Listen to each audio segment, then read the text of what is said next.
여러분, 지금 하시던 일을 멈추세요. 일어나세요. 세 걸음 앞으로 걸어보세요. 자, 일어나기 전에 망설이셨나요? 손이 무언가를 잡으려고 했나요? 무릎에서 작은 소리가 나거나 딸각하는 느낌이 들거나 아주 약간의 걸림이 느껴졌나요? 이 중 하나라도 해당된다면 여러분은 이미 무릎 손상 2단계에 있으며 약 18개월 후면 그 손상이 영구적이 될 것입니다. 제 이름은 김지혜 박사입니다. 저는 73이며 지난 42년간 서울에서 노인의학 전문의로 일하면서 11,000명이 넘는 노인 환자들을 직접 돌봐왔습니다. 저는 편안한 사무실에서 여러분께 말씀드리는 것이 아닙니다. 제가 여러분께 말씀드리는 이유는 지난주 68살의 박 여사님이 새벽 4시에 욕실에서 쓰러지는 것을 목격했기 때문입니다. 그분은 일어날 수가 없었습니다. 무릎이 완전히 힘을 잃었습니다. 딸이 방문할 때까지 6시간 동안 그곳에 누워 계셨습니다. 차가운 타일 바닥에서 6시간 동안 전화기에 손도 닿지 않고 도움을 요청할 수도 없이 말입니다. 제가 그분의 의료 기록을 검토했을 때 무엇을 발견했는지 아십니까? 2년 전에 계단을 오를 때 작은 딸깍거리는 소리가 난다고 언급하셨더군요. 담당 의사는 정상적인 노화라고 말했습니다. 그것은 정상이 아니었습니다. 이것은 노화에 관한 것이 아닙니다. 이것은 바로 지금 이 순간 여러분의 무릎 관절 안에서 일어나고 있는 조용한 파괴에 관한 것이며 골든타임이 지나갈 때까지 거의 아무도 그 경고 신호를 알아차리지 못합니다. 골든타임. 수술 없이 비싼 치료 없이 모든 기본적인 움직임을 자녀들에게 의존하지 않고도 여러분의 무릎을 여전히 살릴 수 있는 그 결정적인 시간입니다. 제가 여러분께 충격적인 사실을 하나 알려드려야겠습니다. 결국 무릎 인공관절 수술이 필요했던 60세 이상 사람들의 87%가 정확히 똑같은 초기 증상을 보고했으며 그들 모두가 그것을 무시했습니다. 그 증상이 무엇일까요? 30분 이상 앉아 있은 후 5분 미만 지속되는 짧은 뻣뻣함입니다. 5분간의 뻣뻣함, 그게 전부입니다. 그들은 그것을 대수롭지 않게 여겼습니다. 저절로 사라질 거라고 생각했습니다. 대신 그것은 7단계의 뚜렷한 악화 과정을 거쳤고 각 단계는 다음 단계를 불가피하게 만들었습니다. 40년간의 진료 후 저를 가장 두렵게 하는 것이 있습니다. 여러분이 받아온 일반적인 조언이 모든 것을 더 악화시키고 있습니다. 휴식과 냉찜질. 이 말을 몇 번이나 들으셨나요? 무릎을 쉬게 하세요. 얼음찜질을 하세요. 이것은 관절을 둘러싼 결합 조직의 경직을 만듭니다. 연골을 살아있게 하는 자연스러운 체액 순환을 감소시킵니다. 여러분의 연골에는 혈액 공급이 없습니다. 연골은 전적으로 관절 내의 체액 움직임으로만 생존합니다. 너무 많이 쉬고 반복적으로 냉찜질을 하면 여러분은 연골이 받을 수 있는 유일한 영양을 굶기고 있는 것입니다. 저는 서울 삼성의료원에서 일하면서 중요한 것을 발견했습니다. 하루에 9분도 안 되는 특정한 순서의 미세 움직임이 있는데 이것이 스펀지를 짜듯이 신선한 활액을 연골을 통해 강제로 흐르게 합니다. 이것은 스트레칭이 아닙니다. 이것은 운동이 아닙니다. 이것은 초기 단계의 손상을 되돌리는 표적체액 순환입니다. 하지만 여러분은 지금, 오늘 여러분이 어떤 단계에 있는지 반드시 알아야 합니다. 왜냐하면 1단계를 치유하는 똑같은 움직임이 4단계에서는 손상을 가속화시킬 수 있기 때문입니다. 그리고 아무도 말하지 않는 또 다른 것이 있습니다. 발목과 무릎 사이의 연결이 모든 것을 바꿉니다. 저는 서울대학교 병원에서 무릎 통증이 있는 200명의 환자를 검사했습니다. 그들 중 193명이 본인도 몰랐던 발목 가동성 제한이 있었습니다. 발목 움직임을 먼저 회복시켰을 때 무릎을 전혀 건드리지 않고도 3주 이내에 무릎 통증이 60% 감소했습니다. 이 오디오북이 끝날 때쯤이면 여러분은 자신이 무릎 손상의 어느 단계에 있는지 정확히 알게 될 것이고 실제 일상생활에서 유교기까지 경고 신호가 어떻게 나타나는지 그리고 거실에 앉아서 할 수 있는 움직임을 사용하여 무릎을 회복하는 정확한 방법을 알게 될 것입니다. 여러분이 느끼는 통증이 생각하는 곳에서 오지 않을 수 있는 이유와 물리치료나 침습적 시술에 돈을 쓰지 않고도 80대까지 강하고 통증 없는 무릎을 유지하는 방법을 이해하게 될 것입니다. 하지만 먼저 여러분은 모두가 무시하는 유급까지 징후를 알아야 합니다. 첫 번째는 여러분이 자고 있을 때 일어나며 아마도 지난주에 그것이 무엇을 의미하는지 깨닫지 못한 채 느꼈을 것입니다. 저는 김지혜 박사이고 73입니다. 저는 여전히 매일 아침 통증 없이, 보조기 없이, 도움 없이 5km를 걷습니다. 지난 22년간 저는 여기 서울에서 노인의학을 전문으로 해왔으며 수천 명의 노인 환자들이 질병 때문이 아니라 무릎이 그들에게 비명을 지르며 보내는 8가지 특정 경고를 무시했기 때문에 독립성을 잃는 것을 지켜봤습니다. 오늘 여러분은 매우 주의 깊게 들어주셔야 합니다. 제가 지금 말씀드리려는 것이 손주의 결혼식에 걸어 들어가는 것과 휠체어에서 그것을 지켜보는 것 사이의 차이를 의미할 수 있기 때문입니다. 지금 일어나세요. 어서 의자에서 일어나세요. 손으로 밀고 일어났나요? 추진력을 만들기 위해 먼저 앞으로 몸을 흔들 필요를 느꼈나요? 어느 쪽 무릎에서든 작은 딸깍거림이나 탁하는 소리가 들렸나요? 이 질문들 중 하나라도 예라고 답했다면 여러분의 무릎은 이미 2단계 손상 상태이며 여러분이 생각하는 것보다 거동 불능에 더 가까이 있습니다. 지난달 79살의 박 여사님이 여기 서울 삼성의료원에 있는 제 진료실로 오셨습니다. 그분은 무릎이 괜찮다고 말씀하셨습니다. 아침에 약간 뻣뻣한 것뿐이라고 하셨습니다. 심각한 게 아니라고요? 2주 후 딸이 울면서 제게 전화했습니다. 어머니가 욕실에서 넘어졌는데 무릎이 예고 없이 완전히 힘을 잃어서 일어날 수 없었다고 했습니다. 연골이 너무 심하게 악화되어 뼈가 뼈에 직접 갈리고 있었습니다. 그분은 응급수술과 3개월의 회복이 필요했습니다. 이것은 하룻밤 사이에 일어난 것이 아닙니다. 그분의 몸은 2년 동안 경고 신호를 보내고 있었고 그분은 그것을 정상적인 노화로 치부했습니다. 이것이 여러분의 거동성을 앗아가는 거짓말입니다. 여러분의 무릎은 나이가 들면서 아파야 하는 것이 아닙니다. 통증은 정상이 아닙니다. 뻣뻣함은 불가피한 것이 아닙니다. 이것들은 여러분의 몸이 보내는 긴급 경보이며 대부분의 사람들은 손상이 영구적이 될 때까지 진통제와 휴식으로 이 신호들을 무시합니다. 지금 여러분의 무릎 관절 안에서 실제로 무슨 일이 일어나고 있는지 설명해 드리겠습니다. 여러분의 무릎에는 활액이라는 특수한 액체가 들어 있습니다. 자동차 엔진의 오일과 같다고 생각하시면 됩니다.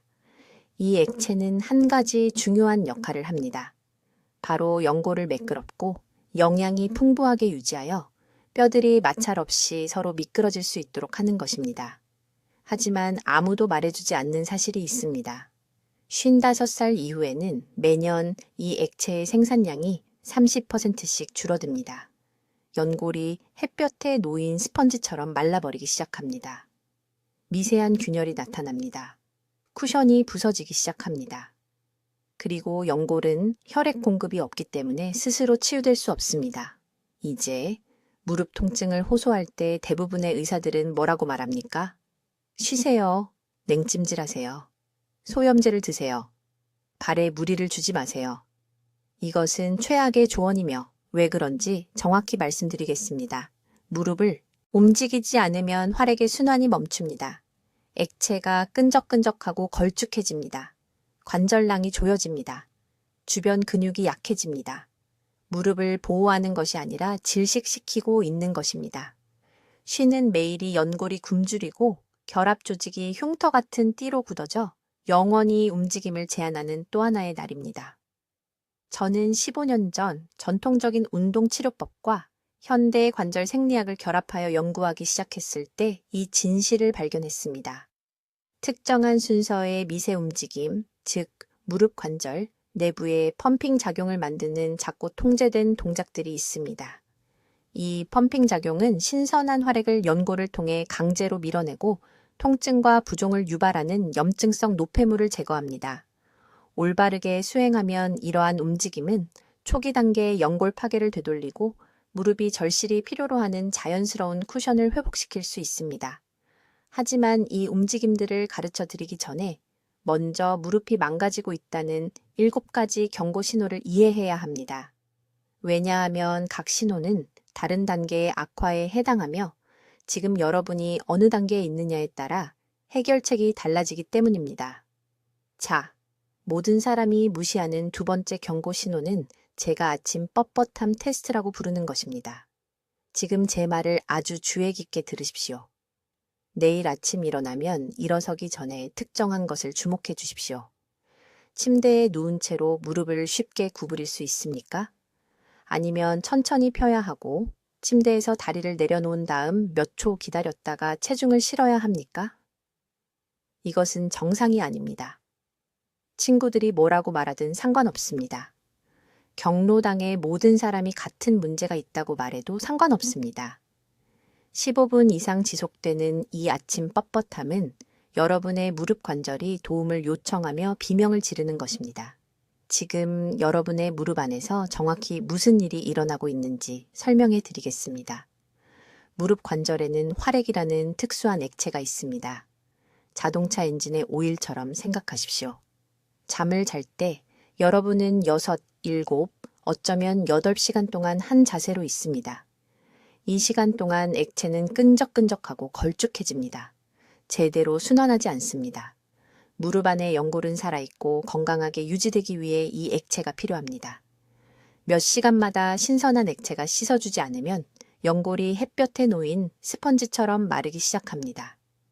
여기 모든 사람이 놓치는 중요한 점이 있습니다. 10분 정도 걸어 다니면 아침 뻣뻣함이 사라지면 모든 게 괜찮다고 생각합니다. 문제가 저절로 해결됐다고 생각합니다. 틀렸습니다. 완전히 틀렸습니다. 실제로 일어난 일은 무릎이 낡고 퇴화된 액체를 억지로 움직여 겨우 기능할 수 있게 한 것입니다. 하지만 손상은 밑에서 계속됩니다. 매일 아침 조금씩 더 많은 연골이 파괴됩니다. 매일 그 관절에서 조금씩 더 많은 쿠션을 잃습니다. 제게 환자가 한 분 있었습니다. 강남에 사시는 74살 박 여사님이었습니다. 지팡이를 짚고 제 병원에 오셨습니다. 매일 아침 약 20분 동안 무릎이 뻣뻣하지만 그 후 하루 종일 괜찮다고 말씀하셨습니다. 이것이 2년 동안 계속됐다고 하셨습니다. 무려 2년이요? 무릎을 검사해 보니 이미 연골 두께의 40%를 잃은 상태였습니다. 40%요? 충격을 받으셨습니다.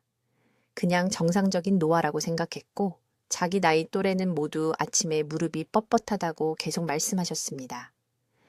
진료 기록을 보니 5년 전에는 무릎이 완벽하게 건강했습니다. 아침 뻣뻣함 신호를 무시하는 동안 점진적으로 조용히 악화가 진행됐습니다. 저를 찾아오셨을 때는 이미 3단계의 무릎 손상에 접어들고 있었습니다. 3단계는 심각한 개입 없이는 돌이킬 수 없는 지점에 다가가고 있다는 뜻입니다. 이제 이것을 더욱 위험하게 만드는 것이 있습니다. 대부분의 사람들은 아침 뻣뻣함을 느낄 때 정확히 잘못된 행동을 합니다. 침대에 더 오래 누워 있습니다. 더 조심스럽게 움직입니다. 휴식이 도움이 될 거라고 생각하며 무릎을 과보호합니다. 이것은 최악의 접근 방식입니다. 무릎 관절을 움직이지 않으시면 활액 생산이 더욱 느려집니다. 관절이 더 뻣뻣해집니다. 연골이 더 빨리 악화됩니다. 무릎 손상을 가속화하는 악순환을 만드는 것입니다. 이 문제를 되돌릴 황금 시간은 바로 지금 뻣뻣한 패턴을 처음 알아차렸을 때입니다. 다음 달이 아닙니다. 다음 병원 진료 후가 아닙니다. 바로 지금입니다. 뻣뻣함이 하루 종일 지속될 때까지, 걷기 위해 진통제가 필요할 때까지, 계단 오르기가 불가능해질 때까지 기다리면 기회를 놓친 것입니다. 주사를 맞거나 수술을 선택하거나 기본적인 움직임을 다른 사람에게 의존하게 될 것입니다. 내일 아침 이 테스트를 해보십시오. 등을 대고 평평하게 누우십시오. 오른쪽 무릎을 구부려 가슴 쪽으로 당겨보십시오. 부드럽게 움직입니까? 아니면 갈리고 걸리고 저항이 느껴집니까? 이제 왼쪽 무릎도 해보십시오. 비교해 보십시오. 차이를 느껴보십시오. 이 간단한 테스트가 현재 무릎 건강 상태에 대한 모든 것을 드러냅니다. 이제 세 번째로 중요한 즉시 이해해야 할 경고 신호입니다. 이것은 대부분의 사람들이 치명적인 손상이 이미 발생할 때까지 완전히 무시하는 신호입니다. 저는 이것을 아침 뻣뻣함의 속임수라고 부르며 하루의 첫 발걸음을 내딛는 동안 무릎 안에서 실제로 무슨 일이 일어나는지 이해하면 다시는 이것을 무시하지 않을 것입니다. 아침에 일어나 침대에서 다리를 내릴 때 매우 주의 깊게 살펴보십시오. 무릎이 뻣뻣하게 느껴집니까? 걷기 전에 몇 초 동안 가만히 서 있어야 합니까? 화장실로 가기 전에 몇 번 구부렸다 펴면서 무릎을 풀어야 할 것 같습니까? 대부분의 사람들은 이것이 완전히 정상이라고 생각합니다. 그들은 단지 나이 때문이라고, 한 자세로 너무 오래 자서 그렇다고, 추운 날씨 때문이라고 스스로에게 말합니다. 이것은 치명적인 실수입니다. 정확히 무슨 일이 일어나고 있는지 설명하겠습니다. 무릎 관절 안에는 활액이라는 액체가 있습니다. 이 액체는 연골의 생명선입니다. 연골에는 혈관이 없습니다. 다시 한번 읽어보십시오. 연골은 다른 조직처럼 혈류로부터 영양분을 받을 수 없습니다. 연골은 영양분을 공급받고 노폐물을 제거하기 위해 전적으로 활액에 의존합니다. 무릎을 움직이면 이 액체가 순환합니다. 수면 중처럼 장시간 가만히 있으면 액체가 느려지고 끈적해집니다. 이제 건강한 무릎에서는 이 액체가 움직임 시작 후 10초에서 15초 이내에 정상순환으로 돌아와야 합니다. 첫 몇 걸음은 약간 뻣뻣하게 느껴질 수 있지만 침대에서 침실 문까지 걸어갈 때쯤이면 모든 것이 완전히 정상으로 느껴져야 합니다. 그러나 1분 후에도 2분 후에도 부엌까지 걸어가서 아침 식사를 준비하기 시작한 후에도 무릎이 여전히 뻣뻣하게 느껴진다면 이것은 적색 경보 신호입니다. 이것은 활액 생성이 크게 감소했고 연골이 굶주리기 시작했다는 것을 의미합니다. 저는 서울에 있는 제 병원에서 이러한 진행 과정을 수백 번 보았습니다. 환자가 와서 김 선생님, 아침에 무릎이 조금 뻣뻣한데 10분이나 20분 정도 움직이면 괜찮아요? 라고 말합니다. 그들은 이렇게 말할 때 웃습니다. 나아진다는 사실이 실제 문제가 없다는 것을 의미한다고 생각합니다. 그러나 이것은 정확히 반대입니다. 정상으로 느껴지기 위해 20분의 움직임이 필요하다는 사실은 이미 무릎 악화의 2단계에 있다는 것을 의미합니다. 2년 전에 제가 치료한 환자에 대해 말씀드리겠습니다. 강남구에 사시는 71세의 박 여사님입니다. 그녀는 계단을 오를 때 무릎 통증을 호소하며 저를 찾아왔습니다. 상담 중에 저는 그녀에게 아침 뻣뻣함에 대해 물었습니다. 그녀는 네, 매일 아침 무릎이 뻣뻣한데 아파트 안을 잠시 걸어 다니면 풀려요. 약 15분에서 20분 정도 걸려요. 라고 말했습니다. 저는 이것이 얼마나 오래 지속되었는지 물었습니다. 그녀는 잠시 생각하더니 아마 3년, 4년, 정확히 기억이 안 나요. 서서히 시작됐어요. 라고 말했습니다. 이것이 제가 항상 보는 패턴입니다. 아침 뻣뻣함은 너무 서서히 시작되어 환자들은 언제 시작되었는지조차 기억하지 못합니다. 처음에는 5분간의 뻣뻣함입니다. 그 다음 10분, 그 다음 15분. 그들은 이에 맞춰 아침 일과를 조정합니다. 침대의 가장자리에 더 오래 앉아 있습니다.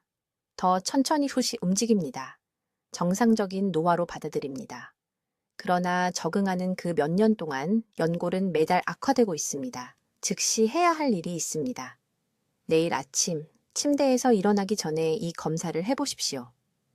침대의 가장자리에 앉아 한쪽 발을 바닥에서 들어 올리십시오. 무릎을 완전히 펴고 완전히 구부리십시오. 천천히 5번 하십시오.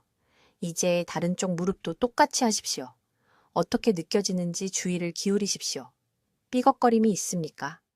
딸깍거리는 소리가 있습니까? 부드럽게 느껴집니까? 아니면 거칠게 느껴집니까? 이제 일어나서 정상적으로 20걸음을 걸으십시오. 20걸음 후에 멈춰서 다시 확인하십시오. 무릎이 완전히 정상으로 느껴집니까? 아니면 여전히 뻣뻣하게 느껴집니까? 20걸음 후에도 여전히 뻣뻣하게 느껴진다면 중요한 시기에 있는 것입니다. 영구적인 손상이 발생하기 전에 지금 행동해야 합니다. 이제 네 번째, 중요한 경고 신호에 대해 말씀드리겠습니다. 이것은 대부분의 사람들이 치명적인 실수를 저질러 무릎 파괴를 몇 년씩 가속화하는 부분입니다. 저는 서울에 있는 제 병원에서 이 패턴이 3,000명이 넘는 환자의 이동 능력을 파괴하는 것을 보았으며 완전히 예방 가능한 일이기 때문에 매번 가슴이 아픕니다. 네 번째 신호는 제가 보상 절뚝거림이라고 부르는 것입니다. 제가 설명하려는 것을 주의 깊게 들으십시오. 지금 당장 깨닫지 못한 채 이것을 하고 있을 수도 있기 때문입니다. 한쪽 무릎이 아프기 시작하면 영리한 신체가 여러분을 보호하려고 합니다. 자동으로 체중을 다른 쪽 다리로 옮깁니다. 다르게 걷기 시작합니다. 서 있을 때 왼쪽에 더 의지한다는 것을 알아차릴 수도 있습니다. 무의식적으로 조리대에 더 자주 기댈 수도 있습니다. 계단을 한 번에 한 다리씩 오르며 항상 더 강한 다리로 시작할 수도 있습니다. 여러분은 영리하다고 생각합니다. 덜 사용함으로써 아픈 무릎을 보호하고 있다고 생각합니다. 그러나 제가 15년간의 임상 경험을 통해 완전히 이해하게 된 끔찍한 진실이 있습니다. 이러한 보상 패턴은 18개월 이내에 양쪽 무릎을 모두 파괴할 시한폭탄입니다. 3년 전 강남에 있는 제 병원에 오신 74세의 박 여사님이라는 환자가 있었습니다. 그녀는 오른쪽 무릎이 조금 아파서 지난 8개월 동안 왼쪽 다리를 더 많이 사용하도록 조심했다고 말했습니다. 그녀는 올바른 일을 하고 있다고 생각했습니다. 실제로 조심스럽게 행동한 것에 대해 매우 자랑스러워 했습니다. 제가 그녀를 검사했을 때 충격적인 것을 발견했습니다. 아팠던 오른쪽 무릎에는 초기 단계의 연골 손상이 있었습니다. 좋지는 않지만 치료 가능했습니다. 그러나 그녀가 괜찮다고 생각했던 왼쪽 무릎은 완벽하게 건강했던 무릎이 사실은 더 나쁜 상태였습니다. 연골이 설계된 하중의 170%를 견디고 있었기 때문에 더 빠르게 손상되고 있었던 것입니다. 그녀는 나쁜 무릎을 보호하려다 좋은 무릎을 망가뜨리고 있었습니다. 이 패턴이 계속되었다면 1년 안에 양쪽 무릎 모두 인공관절 수술이 필요했을 것입니다. 이것이 보상작용의 잔인한 수학입니다. 한쪽 무릎을 보호하려고 체중을 옮기면 다른 쪽 무릎은 단지 약간의 추가 부담만 지는 것이 아닙니다. 매 걸음마다 극적으로 더 많은 스트레스를 받게 됩니다. 무릎 관절은 매우 특정한 방식으로, 매우 특정한 각도와 힘으로 체중을 감당하도록 자연히 설계한 것입니다. 그 각도를 조금만 바꿔도 압력이 그런 하중을 견디도록 만들어지지 않은 연골의 작은 부위에 집중됩니다. 지금 당장 생각해 보세요. 의자에서 일어날 때 한쪽 다리로 더 많이 밀고 일어나시나요? 걸을 때 한쪽 발이 더 세게 땅에 닿나요? 자연스럽게 한쪽에 체중을 더 실어서 있는 자신을 발견하시나요? 이 질문들 중 하나라도 예라면 지금 당장 보상작용의 함정에 빠져 있는 것입니다. 그리고 이 패턴을 계속하는 매일매일 손상된 무릎은 제대로 사용하지 않아 약해지는 동안 건강한 무릎을 조용히 파괴하고 있는 것입니다. 손상된 무릎은 치유되기 위해 움직임이 필요합니다. 이것은 나중에 자세히 설명하겠지만 무릎 관절의 연골에는 직접적인 혈액 공급이 없습니다. 전적으로 움직임에 의존해서 영양이 풍부한 액체를 관절에 펌프질합니다. 제대로 사용하지 않으면 스스로 회복하는 데 필요한 바로 그것을 굶기는 것입니다. 그동안 건강한 무릎은 과도한 하중에 짓눌려 아직 느낄 수 없지만 몇 달 안에 파괴적인 통증이 될 연골에 미세 파열이 생기고 있습니다. 이것이 제가 양측 무릎, 인공관절 수술이 필요한 많은 노인 환자들을 보는 이유입니다. 그들은 처음부터 두 무릎이 나쁜 것이 아니었습니다. 하나의 작은 문제로 시작해서 보상작용을 통해 두 번째 재앙을 만든 것입니다. 이런 실수를 하지 마세요. 몸의 보호 본능이 실제로는 여기서 적입니다. 이 패턴을 즉시 인식하고 양쪽 무릎을 모두 망가뜨리기 전에 멈춰야 합니다. 해결책은 통증을 참고 밀어붙이는 것이 아니라 하중을 적절하게 재균형하는 것입니다. 이것을 정확히 어떻게 하는지 가르쳐 드리겠습니다. 이제 5번째 경고 신호는 제가 삼성병원 진료실에서 매주 보는 것인데 사람들이 이것을 알아차릴 때쯤이면 이미 2단계 무릎 악화 깊숙이 들어와 있기 때문에 마음이 아픕니다. 주의 깊게 들으세요. 이것은 소리 테스트입니다. 지금 당장 일어나세요. 네, 이것을 듣고 있는 지금 당장 말입니다. 일어나서 천천히 절반만 쪼그려 앉으세요. 끝까지 내려가지 말고 보이지 않는 의자에 앉는 것처럼 무릎만 구부리세요. 들리시나요? 그 갈리는 소리, 그 딱딱거리는 소음, 슬개골을 통해 느껴지는 그 뚝하는 감각, 여러분, 그것은 정상이 아닙니다. 그것은 연골이 도움을 요청하며 비명을 지르는 것입니다. 서울 전역에서 노인 환자들을 치료한 23년 동안 저는 8,000개가 넘는 무릎을 검사했습니다. 검사 중에 그 갈리는 소리를 들으면 안에서 정확히 무슨 일이 일어나고 있는지 압니다. 연골이 이미 매끄러운 표면의 30에서 40%를 잃은 것입니다. 의학 용어로는 연발음이라고 하지만 저는 그것을 자갈 효과라고 부릅니다. 물속에서 2개의 매끄러운 돌이 서로 문지르는 것을 상상해 보세요. 소리가 없죠? 이제 같은 돌들이 모래와 자갈로 덮여 있다고 상상해 보세요. 그 갈리는 소음이 바로 지금 대퇴골과 경골 사이에서 일어나고 있는 일입니다. 제가 가장 두려워하는 것은 이것입니다.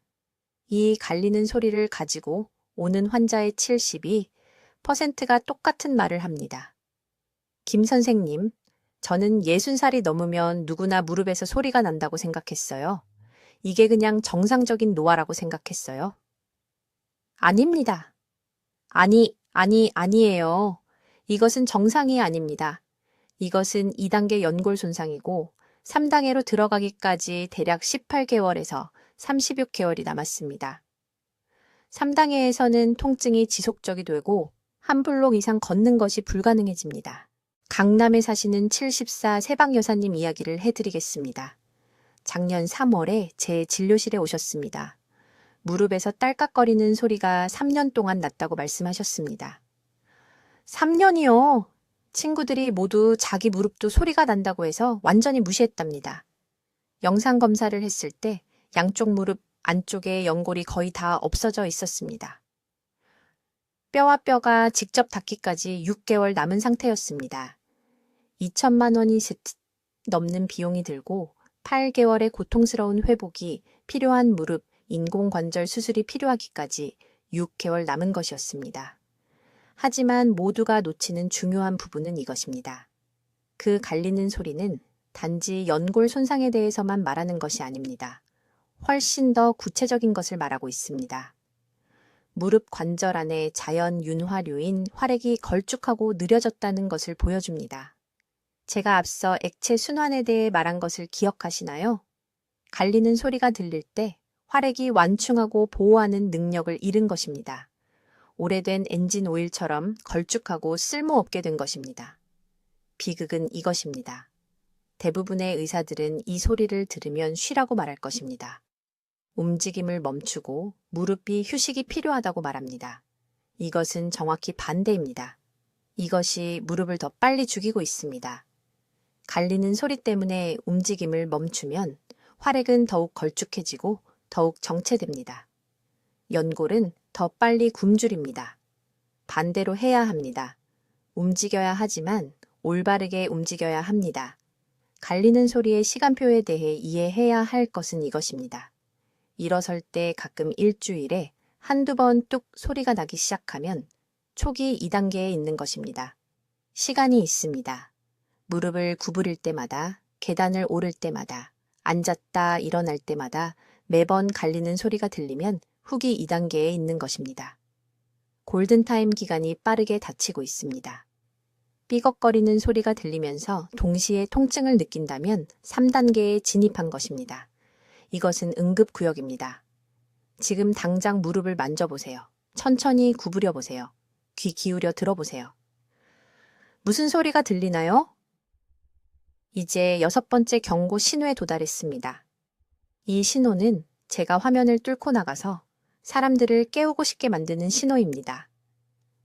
이것은 당신이 절벽 끝에 서 있으며 한 걸음만 더 내디디면 휠체어와 의존의 세계로 떨어진다는 것을 알려주는 신호입니다. 6번째 경고 신호는 신비롭게 나타났다 사라지는 부종입니다. 지속적인 부종이 아닙니다. 명백한 부종도 아닙니다. 저는 아침에는 정상으로 보이지만 저녁이 되면 풍선처럼 부풀어 오르는 무릎에 대해 말하고 있습니다. 또는 시장에 걸어갔다 온 후에 붓지만 다음 날이면 다시 괜찮아 보이는 무릎 말입니다. 대부분의 사람들은 이것을 완전히 무시합니다. 그들은 그저 왔다 갔다 하는 체액이라고 생각합니다. 지금 당신의 무릎 관절 안에서 실제로 무슨 일이 일어나고 있는지 말씀드리겠습니다. 이 간헐적인 부종은 연골이 활발하게 분해되고 있다고 당신의 몸이 비명을 지르는 것입니다. 부종이 나타날 때마다 그것은 당신의 면역 체계가 관절에게 떠다니는 연골 조각들을 감지했다는 것을 의미합니다. 당신의 몸은 당황하여 손상을 청소하기 위해 염증 세포를 보내고 있습니다. 당신이 보는 부종은 염증입니다. 하지만 더 중요한 것은 그것이 바로 그 순간에 일어나고 있는 파괴의 증거라는 것입니다. 여기 저를 가장 두렵게 만드는 것이 있습니다. 환자들이 이런 부종 패턴을 가지고 서울에 있는 제 병원에 올 때 저는 초음파 영상으로 그들의 무릎을 검사합니다. 제가 발견하는 것은 충격적입니다. 연골 표면이 움푹 패인 구멍들로 가득한 비포장 도로처럼 보입니다. 작은 조각들이 떨어져 나갔습니다. 뼈를 보호해야 하는 매끄러운 미끄러지는 표면이 거칠고 손상되었습니다. 이 손상된 연골 위를 걸을 때마다 더 많은 조각들이 떨어져 나갑니다. 더 많은 부종이 발생합니다. 악순환이 가속화됩니다. 저에게 박여사라는 환자가 있었습니다. 그녀가 이 패턴을 처음 발견했을 때 68세였습니다. 그녀는 강남에 살았고 손자들을 돌보기 위해 일주일에 3번 딸의 아파트까지 걸어갔습니다. 그녀는 매주 화요일과 목요일 저녁마다 오른쪽 무릎이 부어올랐지만 수요일과 금요일 아침이 되면 완전히 정상으로 보였다고 말했습니다. 그녀는 이것이 이상하지만 심각하지는 않다고 생각했습니다. 그녀는 저를 만나러 오기까지 11개월을 기다렸습니다. 11개월이요. 그 기간 동안 손상은 초기 단계 연골 분해에서 중등도 골관절염으로 진행되었습니다. 제가 그녀에게 초음파 영상을 보여줬을 때 그녀는 울기 시작했습니다. 그녀는 자신의 눈으로 파괴를 볼 수 있었습니다. 그녀는 왜 자신의 의사가 이것을 설명해 주지 않았는지 물었습니다. 저는 그녀에게 대부분의 의사들은 간헐적인 부종을 활발한 연골 파괴와 연결시키지 않는데 그것은 그들이 이 패턴을 찾도록 훈련받지 않았기 때문이라고 말했습니다. 지금 제 말을 아주 주의 깊게 들으세요. 활동 후에 무릎이 부었다가 정상으로 돌아온다면 부종이 사라져서 운이 좋은 것이 아닙니다. 당신은 위험에 처해 있습니다. 사라지는 부종은 실제로 지속적인 부종보다 더 나쁩니다. 왜냐하면 그것은 파괴가 활발하고 지속적으로 일어나고 있다는 것을 의미하기 때문입니다. 지속적인 부종은 종종 손상이 안정화되었다는 것을 의미합니다. 간헐적인 부종은 당신의 연골이 실시간으로 조각조각 날마다 파괴되고 있다는 것을 의미합니다. 오늘 밤 저녁 식사 후에 무릎을 확인하세요. 무릎뼈 양쪽에 손가락을 대보세요. 한쪽 무릎이 다른 쪽보다 더 차 있거나 부드럽게 느껴지나요? 만졌을 때 따뜻하게 느껴지나요? 이제 내일 아침 침대에서 일어나기 전에 다시 확인하세요. 밤새 그 충만감이 사라졌다면 당신은 이 6번째 경고 신호를 가지고 있는 것입니다. 기다리지 마세요. 아무것도 아니라고 스스로에게 말하지 마세요. 사라지니까 괜찮을 거라고 스스로를 설득하지 마세요. 이 파괴를 멈출 수 있는 황금 시간은 지금, 연골 손상이 되돌릴 수 없게 되기 전입니다. 연골 두께의 60% 이상을 잃으면 어떤 운동이나 움직임 치료도 그것을 되돌릴 수 없습니다. 당신은 뼈가 뼈와 부딪히는 상황에 직면하게 됩니다. 당신은 무릎 치환술이 필요하게 됩니다. 당신은 6개월 동안 회복하며 아이처럼 다시 걷는 법을 배우게 될 것입니다. 이제 내일 아침부터 정확히 무엇을 해야 하는지 말씀드리겠습니다. 이것은 이론이 아닙니다. 이것은 제가 서울에 있는 제 병원에서 3,000명 이상의 환자들에게 처방한 것이며 70대에도 제 무릎을 통증 없이 기능하게 유지한 방법입니다. 첫째, 발목 잠금 해제 순서입니다. 매일 아침 침대에서 일어나기도 전에 아직 누워있는 동안 이 동작을 수행해야 합니다. 발가락을 최대한 앞으로 가리키고 3초 동안 유지한 다음 정강이 쪽으로 최대한 당기고 3초 동안 유지하세요. 각 발에 이것을 60번씩 반복하세요. 이것은 정확히 4분이 걸립니다. 왜 이것이 무릎에 중요할까요? 발목 관절이 걸음마다 힘이 무릎으로 전달되는 각도를 조절하기 때문입니다. 뻣뻣한 발목은 무릎이 잘못된 각도로 충격을 흡수하도록 강요하여 한쪽 연골이 다른 쪽보다 더 빨리 닳게 만듭니다.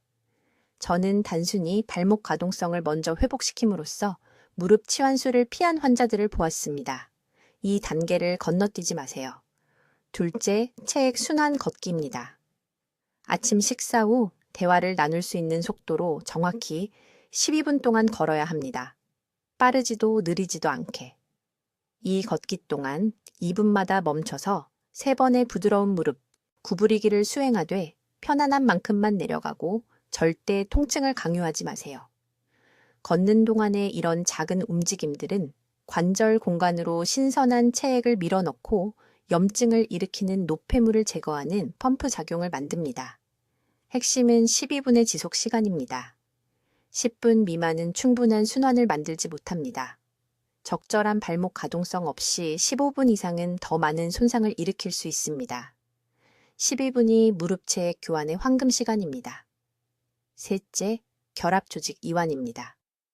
저녁에 바닥이나 침대에 앉으세요. 무릎 위에 양손을 올리고 부드럽게 움직이세요. 무릎뼈 주위를 작은 원을 그리며 시계 방향으로 5번, 시계 반대 방향으로 5번 마사지합니다. 그런 다음 엄지손가락을 사용하여 무릎뼈 양쪽의 부드러운 부위를 부드럽게 눌러주며 각 지점마다 5초간 유지합니다. 이것은 일반적인 휴식이 만드는 경직을 예방합니다. 무릎에 얼음찜질을 하고 움직이지 않으면 주변 조직이 딱딱해지고 관절을 잘못된 방향으로 당기게 됩니다. 이 부드러운 일상 움직임은 모든 것을 유연하게 유지합니다. 넷째, 무릎을 구부린 채로 30분 이상 앉아 있는 것을 중단해야 합니다. 필요하면 타이머를 설정하세요.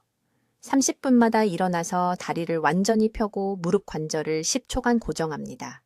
이것은 무릎이 구부린 자세에 적응하는 것을 방지하며 구부린 자세는 무릎 뒤의 근육을 짧아지게 하고 관절에 지속적인 당기는 힘을 만듭니다.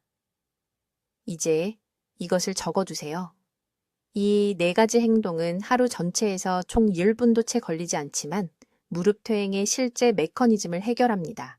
저는 제 환자인 강남의 박 여사님, 74세가 지팡이가 필요한 상태에서 오직 이 방법들만 사용하여 8주 만에 시장까지 독립적으로 걸어가시는 것을 지켜봤습니다. 그녀는 6개월 이내에 수술이 필요하다는 말을 들었었습니다.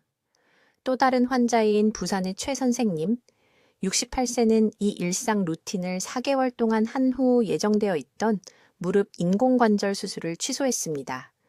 여러분은 무릎 기능 상실에 무력하지 않습니다. 여러분은 휴식과 얼음찜질에 대한 잘못된 정보를 받아왔습니다. 움직임이 약입니다. 하지만 올바른 빈도로 올바른 움직임이어야 합니다. 이 정보가 여러분의 무릎을 지키고 독립성을 유지할 수 있다면 여러분은 지금 당장 가족과 친구들에게 이 영상을 공유할 도덕적 의무가 있습니다. 여러분이 사랑하는 누군가가 무릎 기능 상실로 향하고 있으며 이러한 방법이 존재한다는 것을 모르고 있습니다. 공유 버튼을 클릭하세요. 댓글에 오늘 제 무릎을 지키겠습니다 라고 입력하세요. 그 약속을 공개적으로 만들어 실천하세요. 여러분의 무릎은 여러분이 사는 만큼 오래 갈 수 있습니다. 내일 아침 발목 운동으로 시작하세요. 여러분의 독립성을 지키세요. 여러분의 미래를 지키세요. 댓글로 알려주세요. 김 박사님의 7가지 경고 신호 중 어떤 것을 여러분 자신의 무릎에서 발견하셨나요? 그리고 내일 아침 일상미세 움직임을 시작하시겠습니까? 저는 여러분의 무릎 건강 여정에 대해 진심으로 궁금합니다. 이와 같은 삶을 변화시키는 정보를 계속 공유할 수 있도록 구독해 주시고 무릎 통증을 호소하는 사랑하는 분들과 이 영상을 공유해 주세요. 그들은 너무 늦기 전에 김 박사님의 방법을 들어야 합니다. 듣기만 해도 현명해지는 우리 채널을 시청해 주셔서 감사합니다.